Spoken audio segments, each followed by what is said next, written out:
This is why the LEGO Minecraft 2023 sets are so good and how LEGO redeem themselves with them. Let's get started. Why 2023 is going to be an amazing year for LEGO. And we can tell this just by the first sets that came out on January 1st this year. Let's talk about them. So the wave that we most recently had two mob houses. Yes, they weren't the best, but if we ignore those, we can look at what really we're looking at. We have the Frozen Peaks, the Swamp Adventure, the Deep Dark Battle, and the Sword Outpost. They're all really nice sets with some great detail in. We also got quite a few new exclusive figures and prints in them.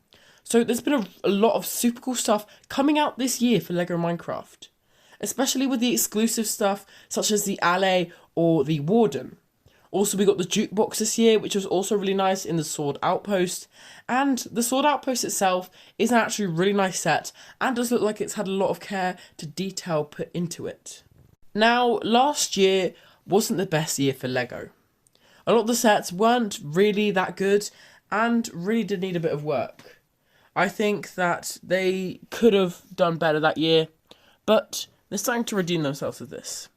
2022 is another video. Like I said, they've started to redeem themselves with these sets. They don't feel as lazy as the last ones, and actually have some pretty good minifigures in.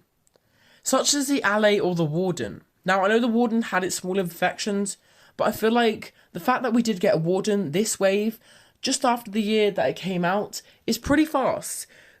Especially considering how fast we've got other things before.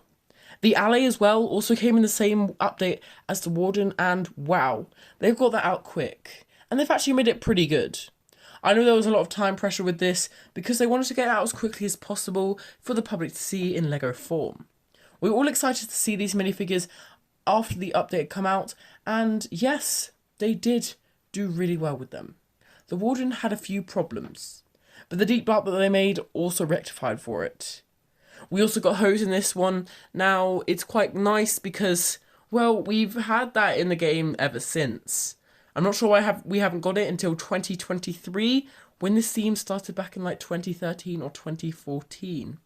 So it's taken that much time for a simple tool that's used a lot in the game to come in that was there from the beginning. But you've got to consider that at least we did get it. It could have been left for another year, but we got it in this 2023 wave. And this wave is more popular than ever before.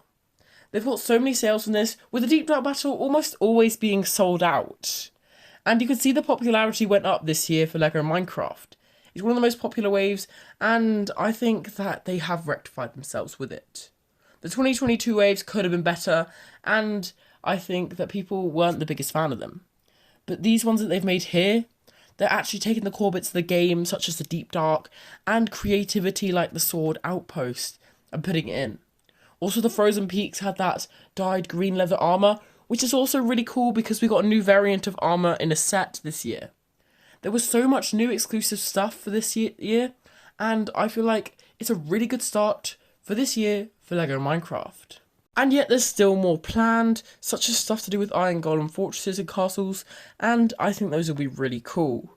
Although it hasn't been the biggest wave this year, with not many pieces in a lot of the sets, the highest being just over 600, it could have done a bit of work on the size, but we did get an 1,000 piece set last year, and it wasn't actually the best, so we can kind of take from that you can have a good set without a huge piece count, and you can have a not very good set with a great piece count. But you got to take into account that we got some great minifigures in those small piece counts, such as the Sword Outpost, not being the biggest in the wave, but probably being one of the best just because of the design of it, how well it was done, how much care to detail it was, and how good that sword looked. As well as having an Alley and a Jukebox. Like, what more could you ask for from a set for a cheap price? And that's why I think 2023 is going to be a great year for LEGO. It started off really well with some great sets that deserve a lot of attention. It's also more popular this year because of how great the sets were. The Deep Dark especially, I was very excited when I saw this one, and I think you guys must have been too. Seeing the Warden for the first time and the Deep Dark was pretty cool.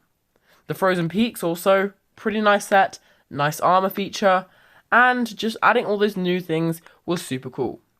Now, we haven't talked much about the mob houses. There's nothing really special about them.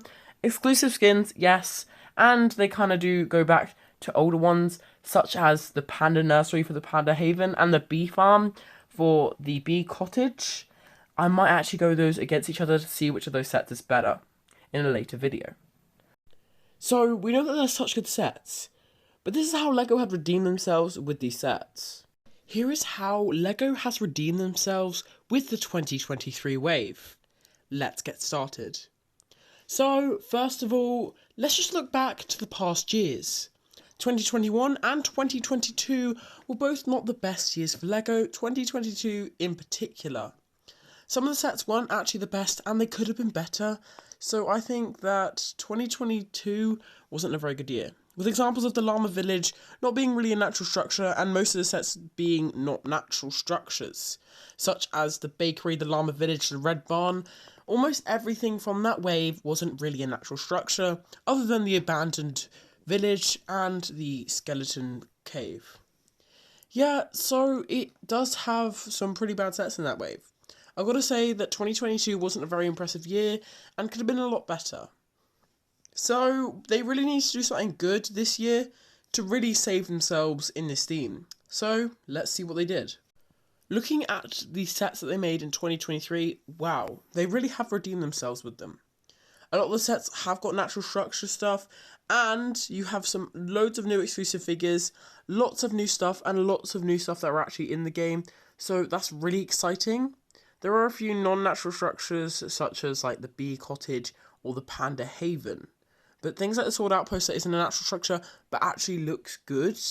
I'm actually okay with that because it looks nice and it is something that they probably build in the game, which is a nice addition to the theme.